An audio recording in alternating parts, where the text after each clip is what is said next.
Kisah Para Rasul 12 ayat 6. Pada malam sebelumnya, Herodes hendak menghadapkannya kepada orang banyak.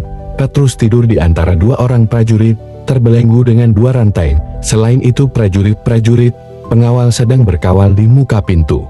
Kisah Para Rasul 12 ayat 7. Tiba-tiba berdirilah seorang malaikat Tuhan dekat Petrus dan cahaya bersinar dalam ruang itu.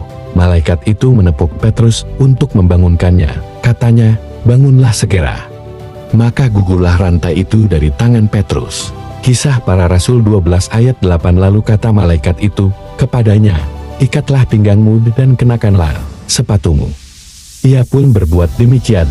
Lalu malaikat itu berkata kepadanya, "Kenakanlah jubahmu dan ikutlah aku." Kisah Para Rasul 12 ayat 9. Lalu ia mengikuti malaikat itu keluar dan ia tidak tahu bahwa apa yang dilakukan malaikat itu sungguh-sungguh terjadi. Sangkanya ia melihat suatu penglihatan. Kisah Para Rasul 12 ayat 10. Setelah mereka melalui tempat kawal pertama dan tempat kawal kedua, sampailah mereka ke pintu gerbang besi yang menuju ke kota. Pintu itu terbuka dengan sendirinya bagi mereka. Sesudah tiba di luar, mereka berjalan sampai ke ujung jalan. Dan tiba-tiba malaikat itu meninggalkan dia.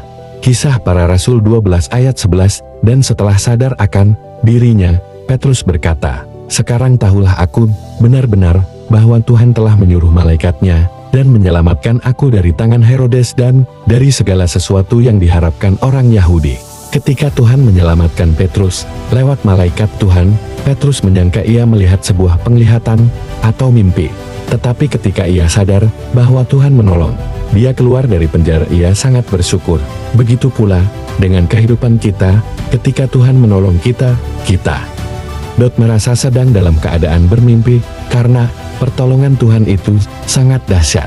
Di dalam Mazmur 126 ayat 1-3 nyanyian siaran, ketika Tuhan memulihkan keadaan kita seperti orang-orang yang bermimpi.